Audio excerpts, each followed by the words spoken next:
My name is Yaakov Katz, and I'm the editor of the Jerusalem Post. It's a pleasure, honor to be here with our distinguished panelists. Just to set the ground rules, I was told to just say that this is on the record. I guess as a journalist, I'm always paranoid if we're talking off the record, on the record. So this is on the record, so keep that in mind with what you're about to say. It might come back to haunt you one day. So the panel is called Challenges and Opportunities of Connecting Generation Y and Z to Israel. So first thing first, just a few definitions. Generation Y, millennials. So think about Mark Zuckerberg or other youth today, 20s, early 30s at the most, brash, narcissistic, they feel entitled, or at least so the cliche goes. Generation Z, they're born after the millennials. They're the next big thing for market researchers, barely out of high school. I have a daughter like that, but they're the future.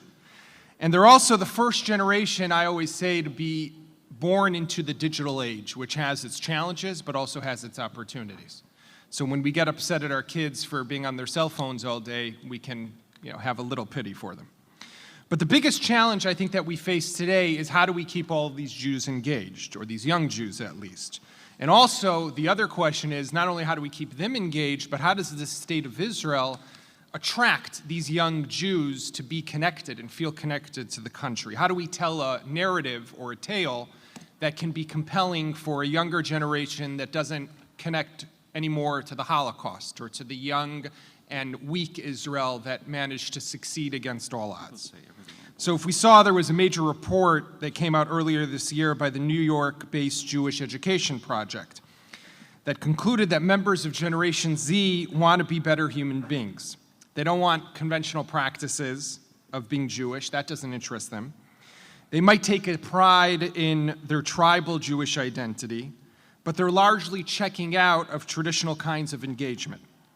So in contrast, or maybe not, one of the most significant findings, I think, if you look back at the 2013 Pew study, was that 1/5 of American Jews don't even call themselves Jewish anymore when they're asked about religion. And when you zoom in on millennials, so people who are born after 1980, the number's even higher. 32% don't describe themselves as Jewish by religion.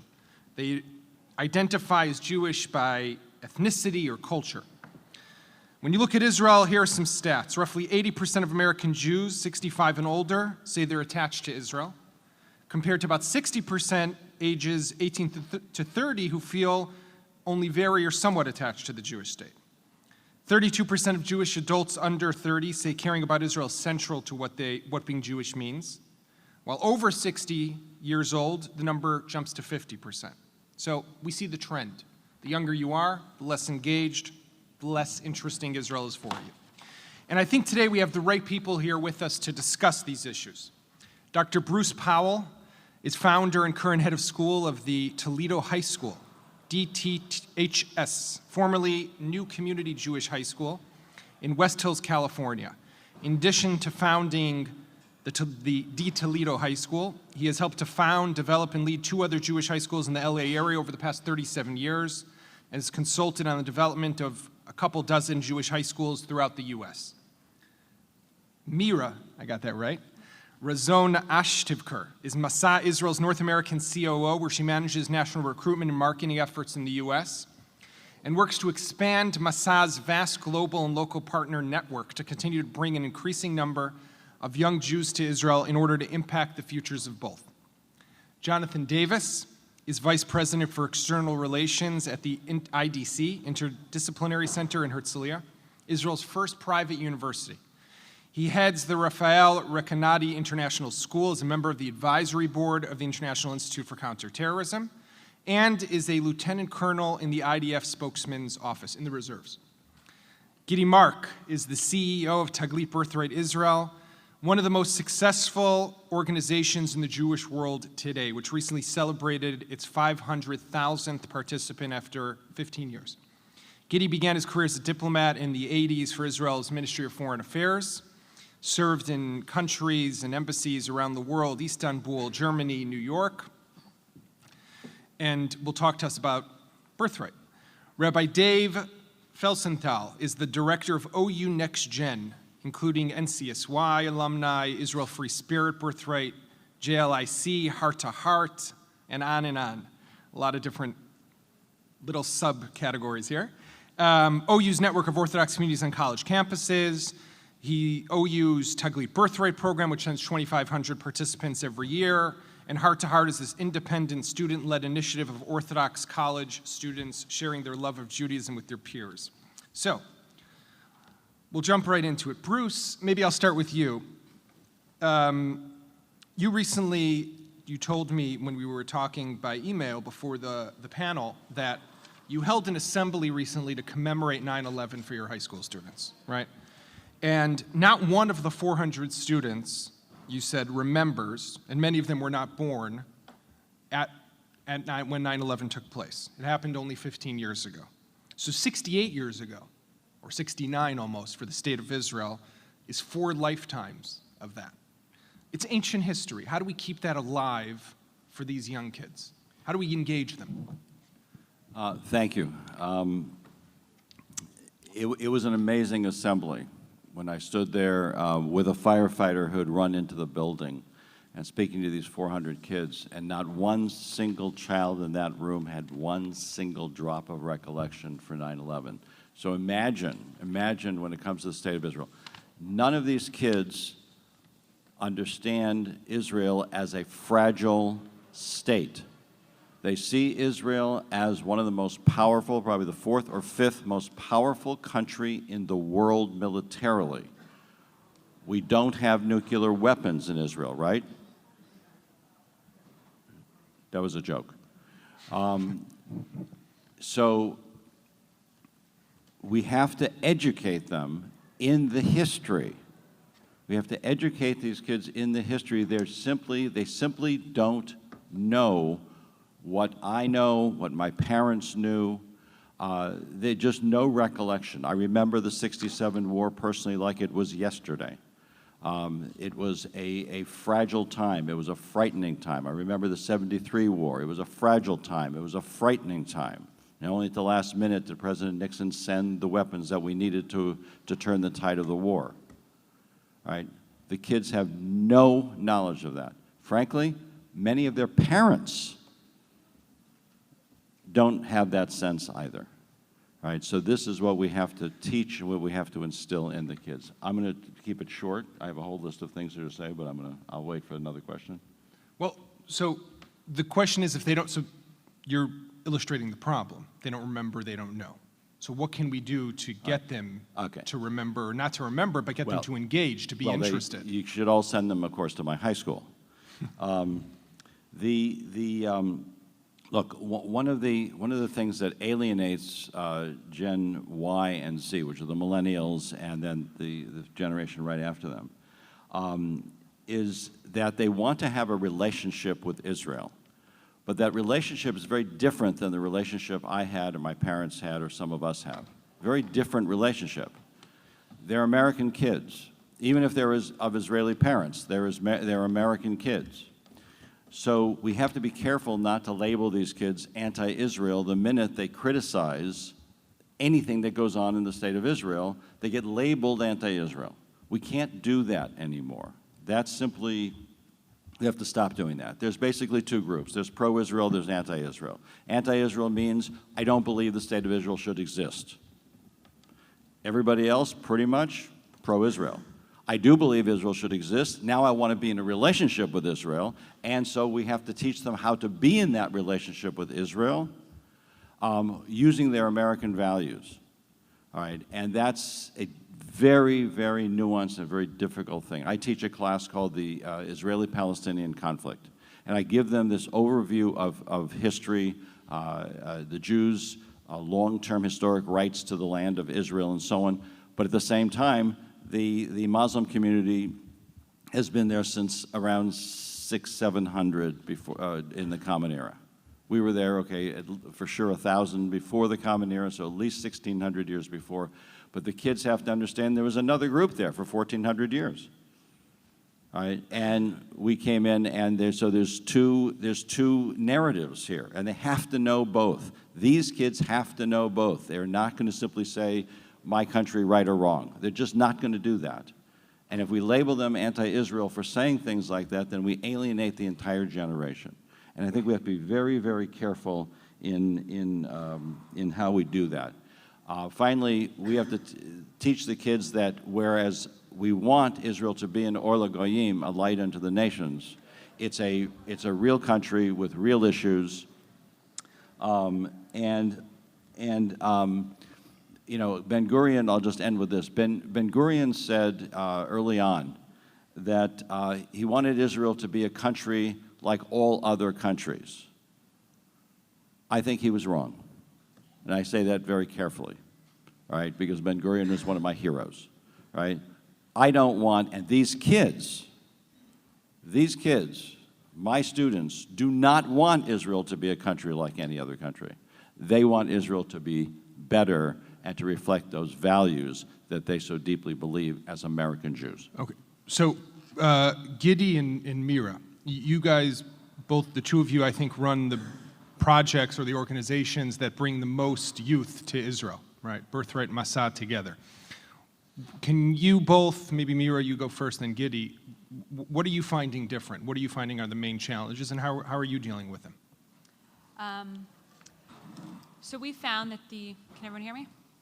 So we found that this generation, like you said, is not just, I love Israel, this is where, it's not an automatic and understood. And so here at Masa, what we've decided in our approach is, Israel has to be the next step in their life journey. And how do you do it? People are always looking for internships. People are always looking for their next job. People are always looking for the next experience. And that's what we want Israel to be. We want us to be a world player. Right now, Israel is in the top 25 of international experiences. We list as number 24. People are choosing to go to study abroad in other places besides Israel. And Masa aims to put Israel in the top 10. When you have the choice between Chile and Israel, we want you to go to Israel. Why? Because you can study at the top universities in the world. You need an internship, you can go intern anywhere in the world. We want you to go to Israel because you can intern at Google, at EY, any of the big names. So we took this approach as coming from the other side. We're going to give you what you want. We're going to be your adder to your resume. We're going to be an adder to your life, and we're going to give you exactly what you want. And through the back door, we will give you an access to the international playground of the biggest Jewish playground in the world, where you'll interact with Jews from around the world. We will educate you about what's happening on the ground. We will expose you to lots of different things, so that when you leave Israel, you will not only have an experience that has benefited you personally and professionally, but you will feel a connection to Israel in a way that you never felt before. And something specific for this audience, we all go to Israel every year, to visit our grandparents and our cousins. It's something that we never looked at seriously as somewhere to play and to go and learn and to be a resume builder. And so that's what Masa is all about for also the Israeli American community. We want to take Israel from stop being a place where it's your parents' country where they're from, but rather make it a country that you have your own personal connection to, because it is a place that you have your resume builder in your next step. So it's basically come use Israel and connect to Israel that way. Yeah, it's a derech hagav. We looked at the community, we saw what people really wanted, what this generation is about. And like you said, Bruce, it's not just that we love Israel because we support it without any questions. It's come question it, come question it here. Come do your volunteer service here, but come here and do it. And if we can play in that international field and be the international competitor with other schools, we want people to choose us. So Gidi, you probably get the most in terms of quantity, right? And Birthright has evolved over the years also in terms of content that it provides, right? So just as one small example, recently, if in the past you stayed away from geopolitical issues, now you're finding yourself that you can't stay away from them, right? So how do you, in terms of Birthright, deal with the changes that you're facing among the youth, and what do you forecast? Okay, so first of all, I would like to say that this generation is not the future, they are the present. And I think that we all need to look at them in terms of national policy also as something that exists and not something that is going to happen in the future. That can change our whole approach. Instead of waiting for them to come to us, we need to go to them and ask them what they want and forge plans that really cater to what they need and not to what we need only. before even starting. So I would like to be in a typical non-Jewish in the meaning that I think that we have never been in such good situation. There is now, and I don't think that we need to complain, but rather to take the opportunities that have been enabled in the last 15 years and discover the new opportunities that are waiting for us in the years to come. There is now a living bridge between Israel and the world Jewry that never existed in the past. There are about 500,000 young people that visited Israel that have at least one Israeli friend. There are about 80,000 young Israelis who know at least one non-Israeli friend. It never happened in the past. Never happened in the past. This is a critical mass that is now growing every year, which puts us in a much better situation than about 20, 30 years ago. We now understand each other much better than we understood each other before Birthright started. So I believe that it's a real game changer because the discourse between the two communities, mainly the Jewish community in the United States and in Israel, is going to be completely different in the years to come. The majority of our participants are the first of their families to visit Israel. Imagine. So we are now creating a new awareness from both sides to the need of the other side, and I'm sure that the dialogues that are now moving from many organizations that we knew in the past into mainly Facebook groups that are all over the internet, and to many, many frequent visits. Just for your information, 40% of our participants visit Israel for the second time within the first 5 years, within 5 years after the first trip to Israel. So there is a constant dialogue. Travel has become much more affordable in the last 10, 20 years. When we started, for example, with Birthright Israel, 80% of our American participants never had a passport. Now 80% do have a passport. Now they have many more choices than they had in the past. We are living now in an open, competitive environment, and anything that we do, we need to be better than the competition. And the competition that we find in Birthright Israel is only the free time. What young people do in their free time. And like Meara said, if they would like to pursue their career, we need to go to them and ask them how they want it. And if they want to do it in the United States or the Czech Republic, we need to offer them to do it in Israel. And better. And better. So I believe that we can do a lot more. But Gidi, one second. People aren't banging down the door of Birthright. You do have a high number that comes because, yes, it is a free trip and they're interested in coming to Israel, but you still have to do work to get kids to come, right? In other words, you have to make a compelling argument why it's worth taking this free trip to Israel. Look, every successful organization needs to make an argument, including Coca-Cola. And if we want people to use us against other competitions that they have, we need to show them that we are better. We give them everything that others give them, but we are still better. I can tell you that in terms of, for example,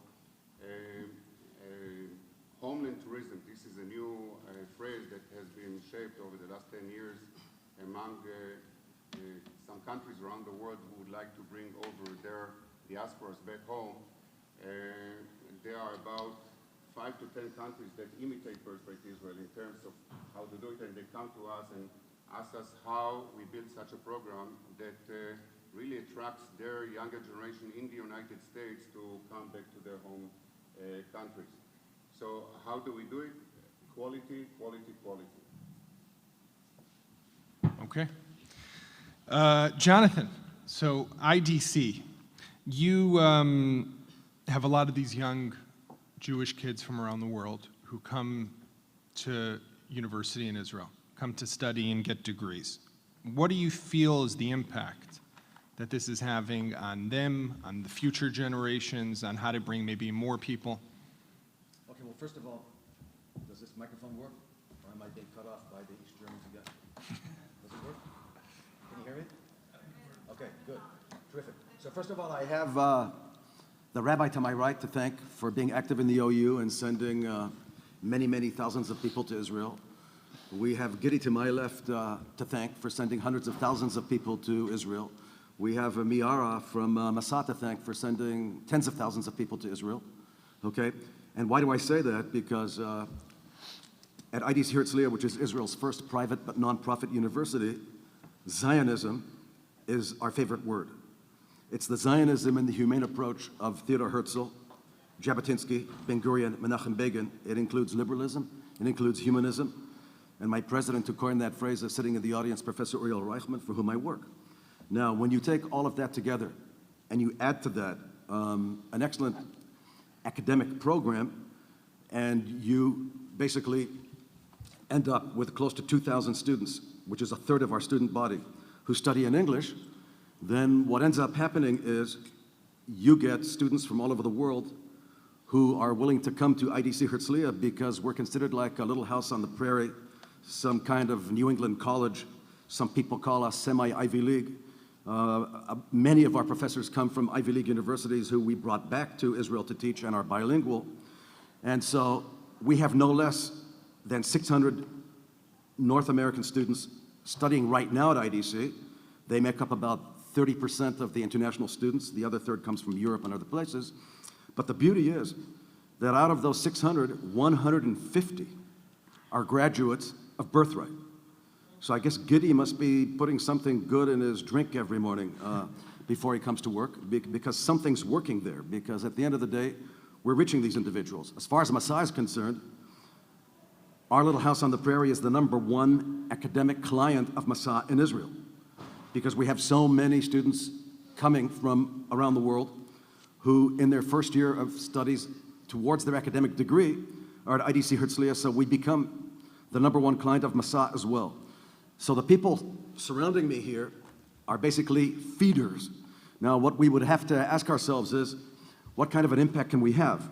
Okay, well, first of all, 2/3 of our students at IAC Herzliya from the international school end up making Aliyah, which is good for my little country in the Middle East, but 1/3 come back here. And in fact, at the IAC conference right now, there are 60 graduates of IAC Herzliya who have Israeli parents. And so these students spent 3 years in Israel gaining an academic degree, either in psychology or communications or government or business or economics or computer science, or came to our graduate school where they could do an MBA. And then we, just like Gidi and Masa, we're beginning to create a critical mass as well. So if you go to practically every consulate in the States of Israel, or embassy in the States, or to the United Nations, or to nonprofit organizations, or to businesses or entrepreneurial activities, you'll find graduates of IAC Herzliya in those areas. Now, those people have not just been imbued by an academic degree, they've been imbued by the Zionist ethic, which we try and promote at IAC Herzliya. We are not embarrassed to say we're Zionist. We're Zionists with a capital Z. Now, you can be a left-wing Zionist, you can be a middle-of-the-road Zionist, you could be a right-wing Zionist, okay? Fascists and post-Zionists are invited to Al-Azhar University in Cairo, okay? And we'll take the normative group, okay, who believe in the state of Israel, left-wing, middle-of-the-road, or right-wing. As long as you believe in the concept of a Jewish state, you'll feel very, very comfortable at IAC Herzliya. We can't tell someone they can't come to IAC Herzliya. And we have minorities at IAC Herzliya who may not agree with that philosophy, but they come because of the prestige and the excellence.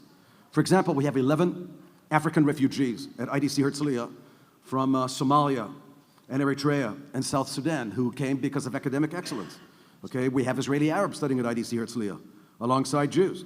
Okay, et cetera, et cetera, et cetera. They come because it's a prestigious degree and everything else, and because they can be within the realm of the humane Zionism. So the impact, I would say the impact is of thousands of graduates of IAC Herzliya who come back overseas or stay in Israel, and it's really a microcosm of what Gidi was talking about before. They have thousands of friends on Facebook. They interact with each other.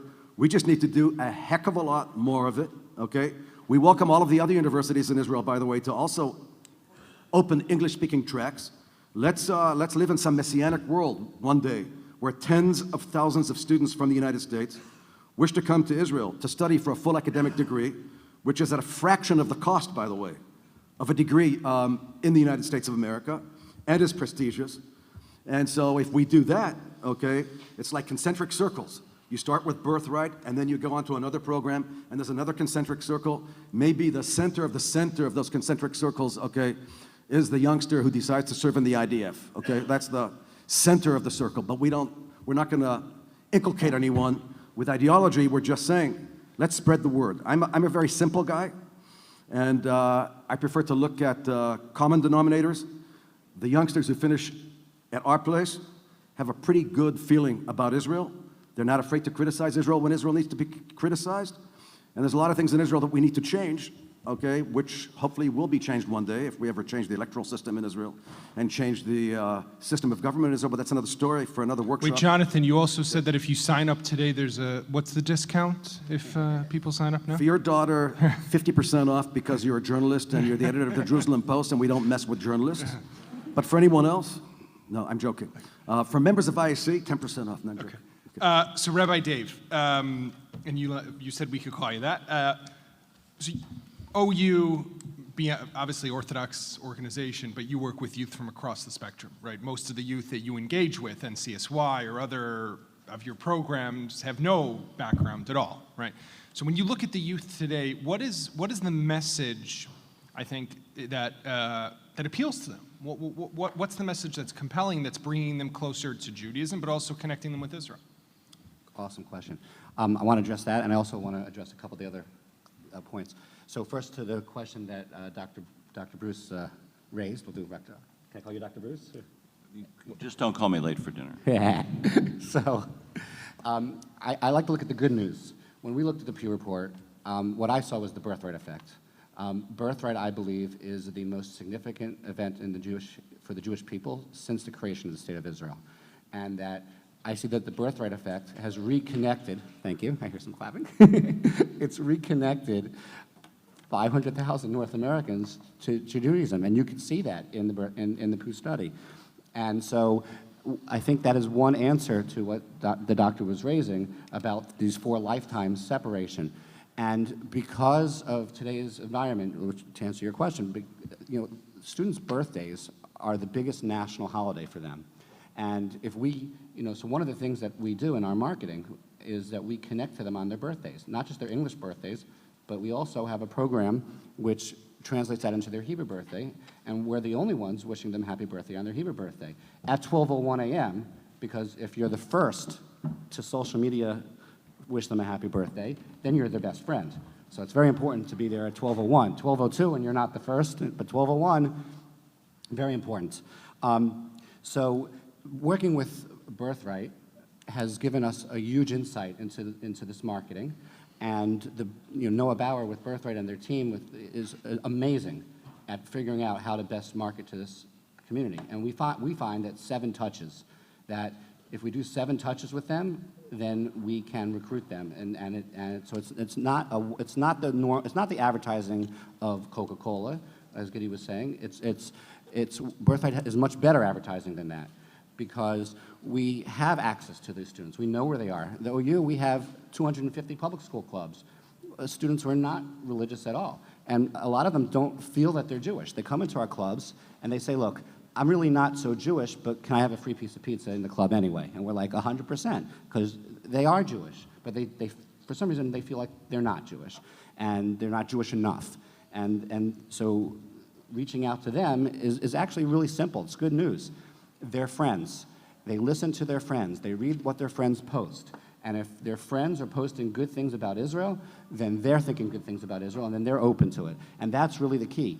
80% of our participants on Birthright, and right now we're in the 5th largest, sometimes we've been the 3rd, sometimes the 6th, right now we're the 5th. It's 80% are coming because their friends are saying awesome things about their experience, their other friends are reading that, and it's all about social media. And so with the Birthright Foundation, with their app, we've been expanding something called Bring Israel Home. It's a reunion where we offer the participants on a Birthright trip the chance to bring the Israelis from their trip into North America for a reunion together with the participants.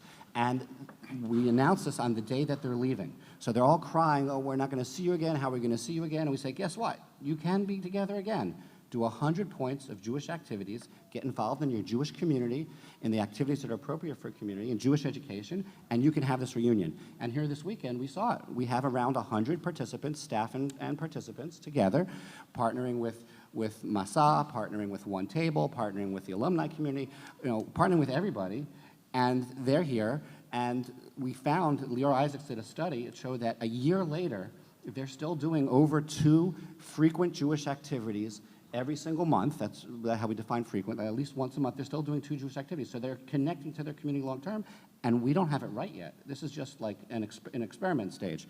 So, and one of the things I find best to offer is Masa took me once to Israel and introduced me to what my buddy Jonathan was talking about, because I visited his university on that trip and with several others. I think one of our best marketing ploys, one of the best marketing opportunities is the education in Israel. The international experience at IDC is a chance to get the top international education in almost any field anywhere in the world. And even though it's a private college, it's still a lot better deal economically than pretty much any college that the top students can go to in America. And I find when I tell that to my best students, go to IDC, get the top international experience, meet students from all around the world whose parents are ambassadors and et cetera, it's a good sell. It's no wonder why IDC is the #1 Masa higher educational alternative. I didn't know that, but it makes a lot of sense. And so I really think it's good news. I think we know how to reach them. We can reach them in their clubs in public school. We can then reach them in social media. We have access to them. We need to know that it's through their friends. We need to know that we have to not just advertise once, but it's got to be at least 7 times, if not more. We call them touches. And that, and that through our working together, I am very optimistic that our students are being more connected. I think the Birthright effect is just the beginning, and that you're going to see the next Pew Report a much stronger connection to Israel among the young. So we're going to open up soon to questions, but I just want to go to the panel for a second. Obviously, responses to what other people said, but let's just start with Bruce. I have one question, and maybe each of you could also try to answer it.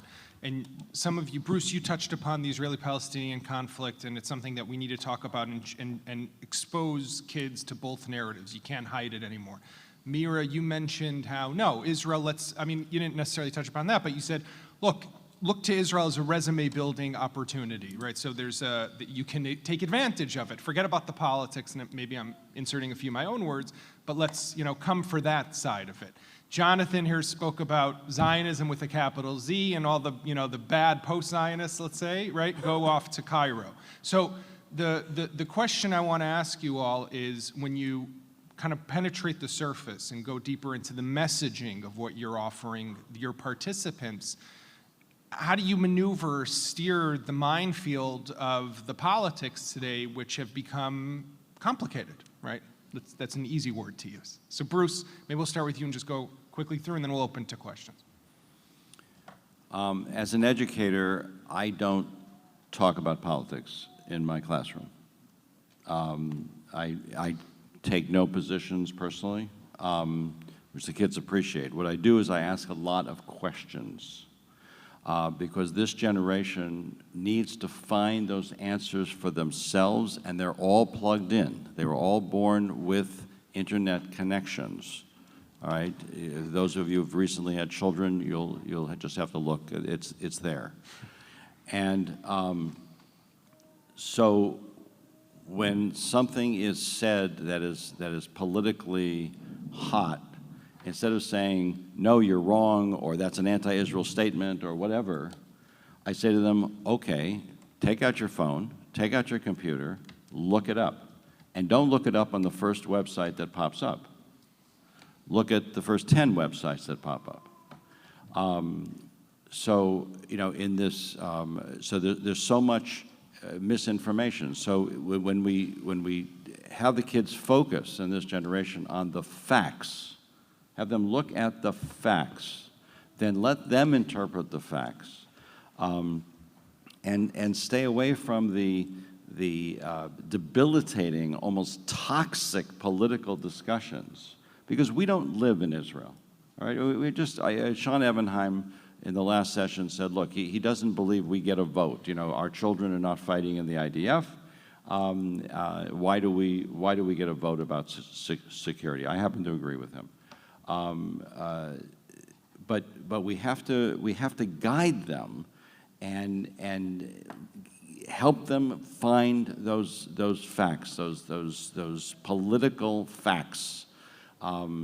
Give you a simple example of that, and it's very refreshing for these kids. Someone will raise their hand and say, why is President Obama the least supportive president in the history of America for Israel? And I'll say, is that true?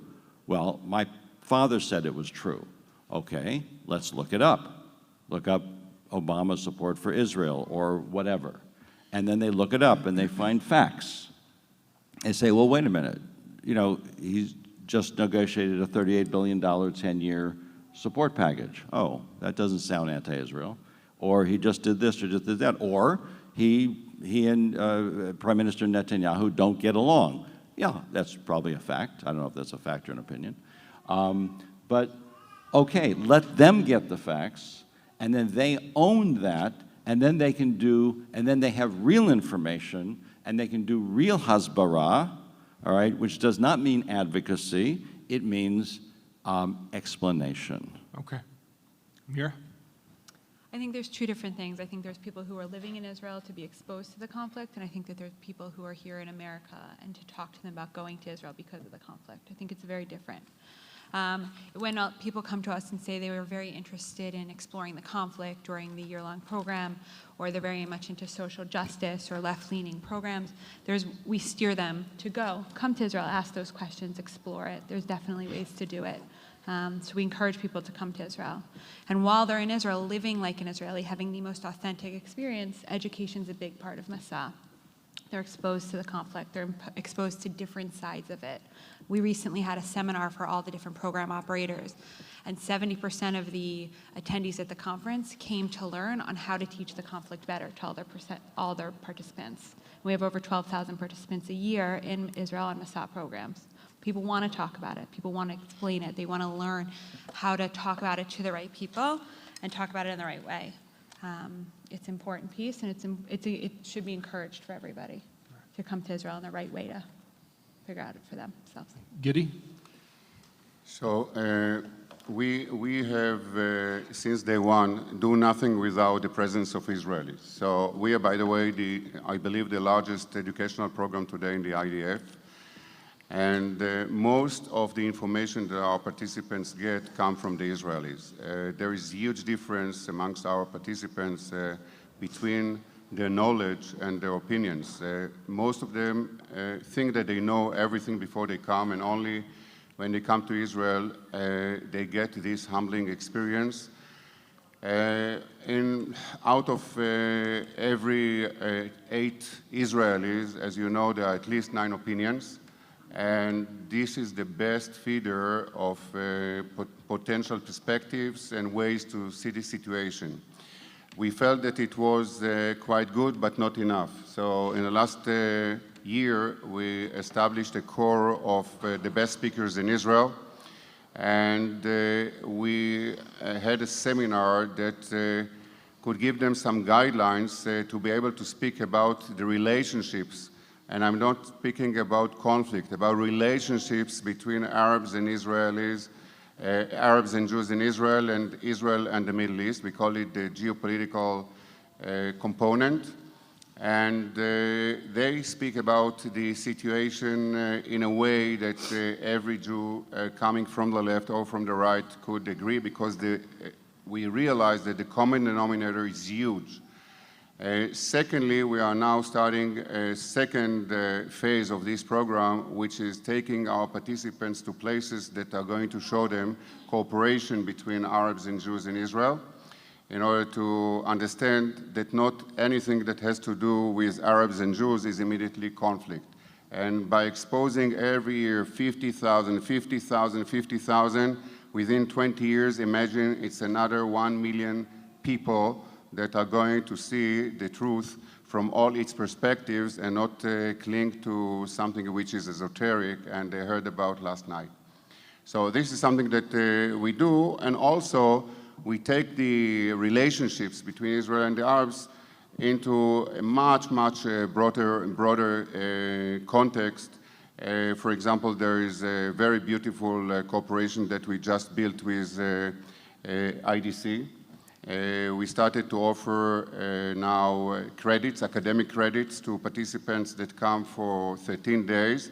What we did with IDC is a course on anti-terrorism, for example, with extremely talented both professors, but also participants. And we are, based on this very successful experience, we are going to expand it in the couple of years to come. We also offer many niche trips that are of the interest of our participants. We offer 40 different niche trips, which is about 120 groups out of 1,200 groups that we bring over to Israel every year. So we put the perspective of the geopolitics into one of many components that build the identity of a young Jew. But as I said, the most important thing is the emotional connection, which is by far forged by their relationships with their Israeli peers. Every participant of Birthright Israel leaves Israel with at least 3 words. One of them is sababa, the other one is achi, and the third one is achoti. So they really feel they take ownership of their Israeli and Jewish story, and this is something that is incredible. Nobody could foresee it before we started. Jonathan? Once more, I just want to take what my colleagues have said here, but to the next level. I think the students in the Raphael Recanati International School at IDC are spoiled, okay? Why are they spoiled? They're going to school with F-16 pilots and with Navy SEALs and with combat officers from the elite units of the IDF and intelligence units and other units.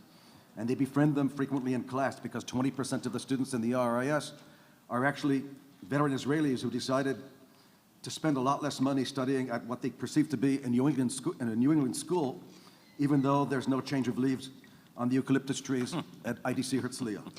Now they're spoiled because they get to hear sometimes from an F-16 pilot that they don't get to bomb anything they just want to bomb, and that there's something in Israel which is called purity of arms.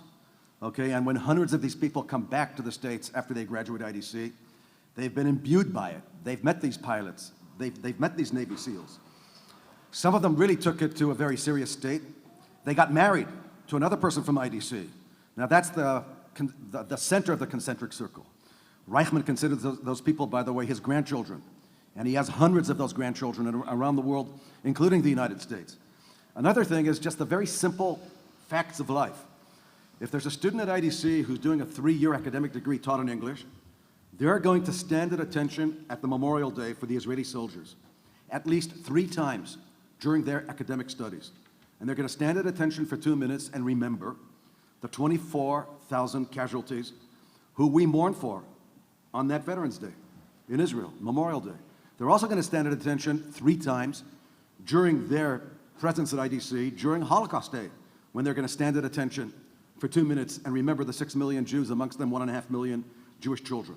So whether they want to or don't want to, they're going to be basically imbued by all of this. And I'll take it to another state now. There is a country called Hamastan, okay, which used to be called Gaza.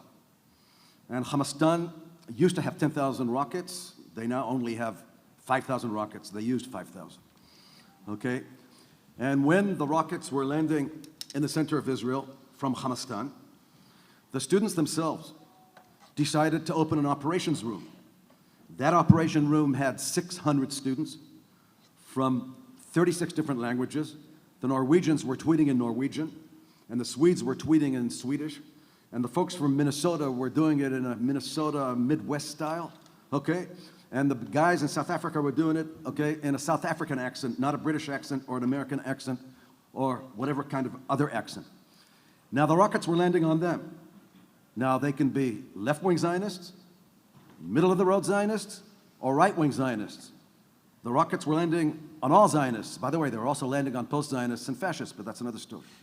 Okay? But the people at IDC are mainly mainstream Zionists. And so these individuals speak the same language as many, many of the youth overseas. And we connected, by the way, with the IAC. And in other workshops here, you have Yarden Ben Yosef with a whole bunch of volunteers from IDC and students who have now specialized in a peacetime operations room. We now have a peacetime operations room at IDC that tries to give BDS a hard time. So if some professor at the University of Minnesota is almost physically taken off of the dais and not allowed to speak there, you will find the creative minds and the technological minds of these individuals, because they come from some of the best computer units in the IDF, producing for the forsaken students at the University of Minnesota who are clutching at straws on how to answer. We will help them, provide them with an answer. That answer, by the way, that was provided and was up on YouTube, produced hundreds and hundreds of personalized emails to the president of the University of Minnesota, and the folks who almost physically took that professor off of the dais were punished, and the president of the University of Minnesota actually ended up thanking those students at IDC for producing the video clip. Okay. The beauty of the video clip, by the way, that it wasn't aggressive. It wasn't trying to say someone is right and someone is wrong, and we weren't dealing with fundamentalism. We just discussed freedom of speech, freedom of expression in a way that in Minnesota they could understand. And I think that's the answer. So my answer to you is the students at IDC are a bunch of spoiled students. Got it. Rabbi Dave? So when it comes to politics and the political situation and how to get the message across effectively, so one of the things that I learned from Birthright is the importance of balanced messages. And this weekend with our reunion, here in the audience we have Anne, who's a alum, who's on her social media right now. She was an alum of our Music on Tour IFS Birthright trip. And then we had this young gentleman here in the front who was an alum of the URC, the Kesher, the Reform Movement Birthright trip. And when I sat with them last night and I was asking them, what do you feel about the messaging here at IAC? So I don't know which one of the two twin brothers, but it was probably this one, said it's a balanced message, It's a very balanced message, and I'm very happy with the messaging here at IAC. Balanced messaging is the key. Our Generation Y and Z are intelligent, and they can see through non-balanced and balanced messaging, and balanced messaging is the key. And if you want to advertise balanced messaging, look, if you're trying to advertise today's Y and Z, you're looking at Facebook, Instagram, Pinterest, Snapchat, you're looking at those methods, and Facebook's obviously the biggest and the best one to bet on. If you're looking to advertise to the Jewish generations of Y and Z, to Israel, you want to bet on Birthright. Birthright is our Facebook. Birthright is our way to go. We need to put everything we can into expanding and making Birthright stronger and stronger. That's our pipeline, and that connects us to everything else. And Bring Us All Home, we're then taking those alumni and we're connecting them to amazing resources of Masa and Onward Israel and all the other partners who we have what we need. Birthright is providing us with that answer and then gives us that opportunity to then continue that balanced message on and make it part of their lives, so it doesn't just be a one-time thing, but it is a continual, ongoing connection to the Jewish people. And so again, I think it's all about balanced message, and I really think we need to bet big on Birthright. Got it. We have time, about 20 minutes or so, for some questions from the audience, so maybe I'll call on a few people, and we'll try to keep our answers short so we can get to as many people as possible. Yeah. Just speak up.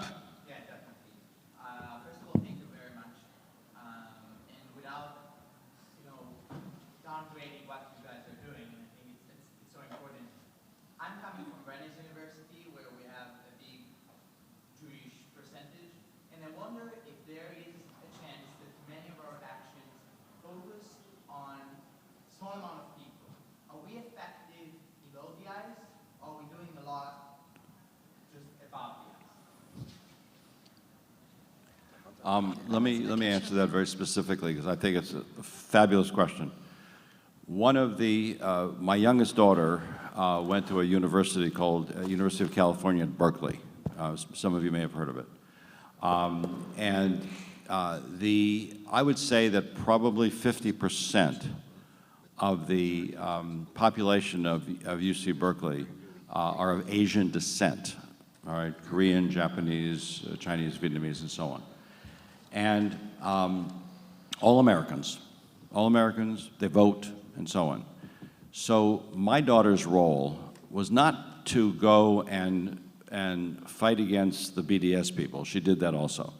But her role was to do real hasbara in this much, much larger community and teach massive numbers of people about Israel, giving them real information on a mass scale, right? And I think that perhaps the most powerful thing we can do is stop spending so much energy on the 100 or 200 seriously anti-Israel people on our huge campuses and spend way more energy on the 30,000 people, many of whom couldn't find Israel on a map, have no opinion one way or the other, but we have an opportunity to have a tremendous impact. And I can tell you that my daughter's sorority, of 100 girls, over half of whom are of Asian descent, all know how to light Shabbat candles, can say the bracha, and are pro-Israel.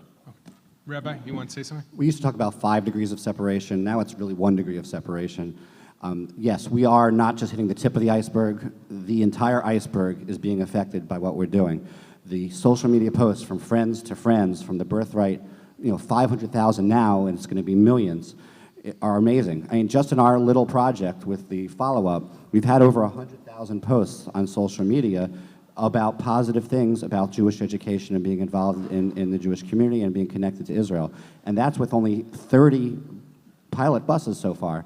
This year, together with the Birthright Foundation and our partners, we're looking to bring this to a few thousand Birthright students. Can you imagine if a few hundred did 100,000 posts, a few thousand, the posts are going to be viral, it's going to reach through the connections, through all the social media, and it's through friends. The way to move the iceberg underneath the water is 100% through the friends and through positive posts that spread like wildfire. Yeah. Wait. You with the red jacket.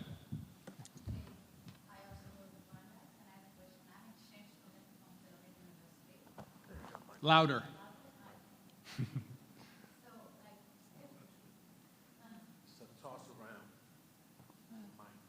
Every year, Tel Aviv University, at least the grad school, send like 70 students to universities around the world. Why not come from IAC and do a lesson before we go so we can present Israel in a better way?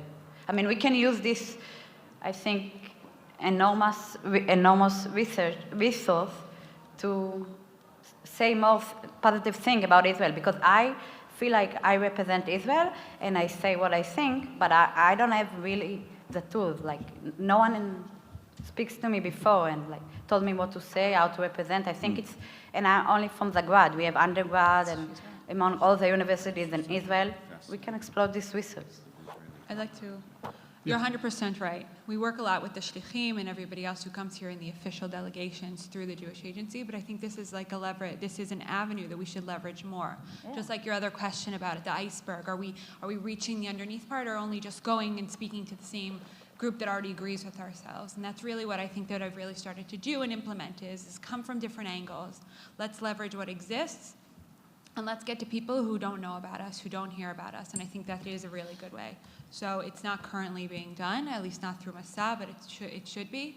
And to your question about the iceberg is, we've started.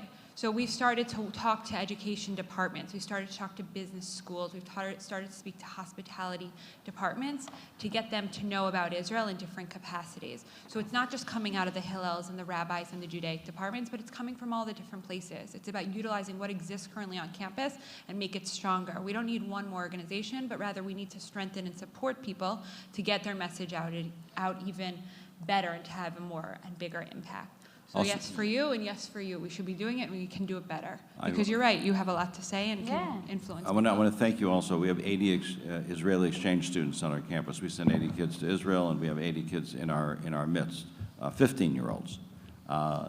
You just gave me an idea that we need to teach them more about advocating for Because Israel. we do have lessons that, they tell us how to behave, like if you go to the United States, they tell you a little bit about the culture, what to do, how to present yourself. Etiquette lessons, yeah. Yeah, but they don't talk about how to represent Yes. Israel, and I think Yes. it's very How to important. hold your fork and knife, but not how to talk about Mea Israel. chus. Toda rabba. Jonathan, Gidi, you want to say something? I want to say something about Brandeis. So first of all, Brandeis, we have much less Jews today than are officially written. So I know that Brandeis itself is now running an attempt to count the number of Jews. But I believe that eventually the critical mass is going to produce many more ambassadors than we have today. When Birthright Israel started, only 2,000 out of a cohort of over 100,000 used to come to Israel. This year we bring 45,000. But still, we are, at Brandeis, we touch about 10% of the potential, 10%. Imagine what would have happened if we brought 60%, 70%, and we can bring. So we need people like yourselves to send people to Israel, because doing something together with hundreds of people who think like you is going to be much easier. And the training, etc., is very important, but we shouldn't wait for it. We should do things simultaneously. I believe that if we had, instead of 45,000 a year, if we had 70,000 people a year coming back to Brandeis, for example, every year, about 200, 300, you would see an immediate change.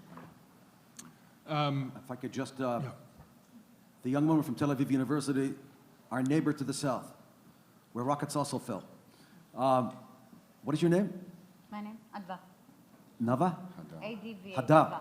Okay, Hadar. What I would do if I were you at your university, I would ask the person in charge of exchange students to have a half-day seminar like we do at IDC Herzliya.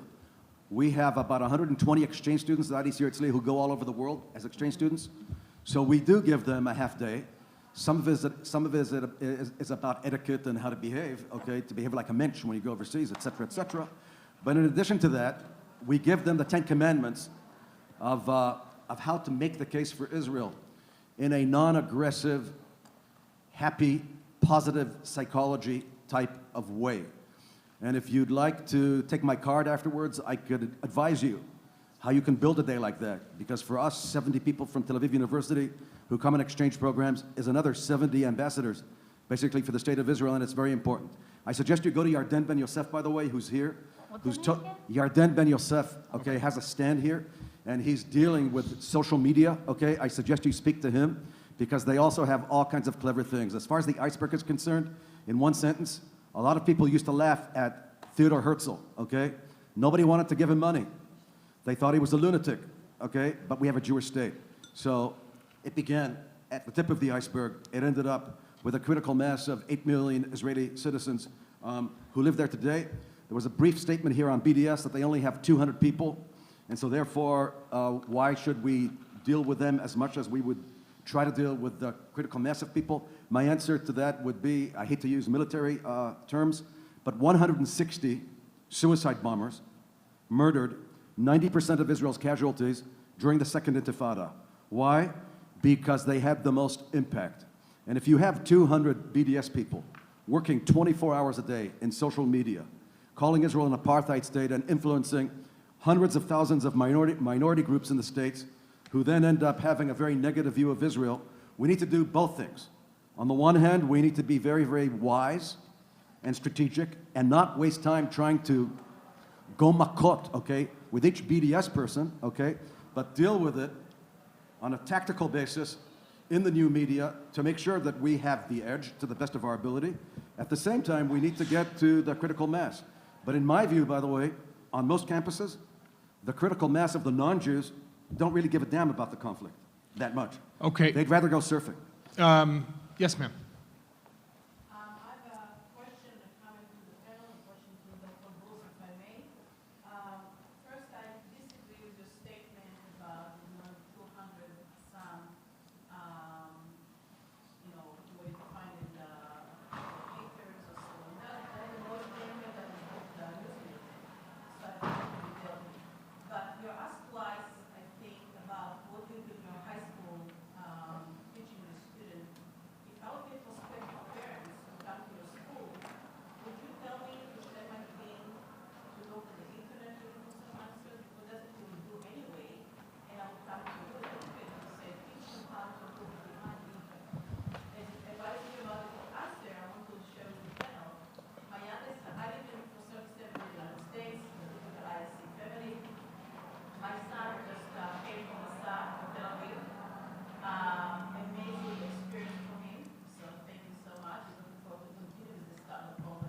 Good. One is education. And Gidi, my last article, a privileged young man from Beverly Hills, disparate Jew, went to Birthright years ago with a lovely Moderator, with my daughter, and I have been married now, big little Jewish community, and learning people, and they like it. And Jonathan and I are a supporter of IAC from the beginning, always promoting the school. I think it's a great, great opportunity. I recommend. And to you, my daughter, Zechariah, became NCS president, went to Kala, and really, I think you guys, for me, it's amazing, this panel, and I just Wait, but no one reads the Jerusalem Post? I don't understand. Oh. I felt left out for a second. out of line, I get. Okay. I'm just making sure. So, Doctor. All right, so let me answer the first critique quickly. I didn't say ignore the 200 people. I'm saying we need to spend more energy on the 30,000 people at Berkeley and the 30,000 people in Michigan and the 30,000 people at all the other universities to educate them to be supportive of Israel, and then the 200 get drowned out, and those 30,000 vote, all right? And they vote for dollars for Israel from the American government and so on. But more importantly, the second piece, as an educator, by the way, we also still use books in our school. It's a radical idea. And teaching the kids how to use the internet, right? They're going to go there no matter what. They're going to go there. Now we have to teach them. That's why I said don't look at the first. If I talk about, for example, Der Yassin, okay, in April of 48, okay, if they go to Der Yassin, the first 4 websites are going to be all the propaganda websites from some Muslim Arab community. Okay, that's always going to happen. But if they go to the first 10 websites, all of a sudden they're going to get a much more balanced view. So we have to teach them how to do that, and that's the key. All right, and then I'm not going anywhere. All right, and then I give them more explanation and so on based on my reading and so on. It's a high school. I can only assign them so many books to read. They have other classes as well. So I understand your concern, and it's very real, and we take it seriously. The lady all the way in the back.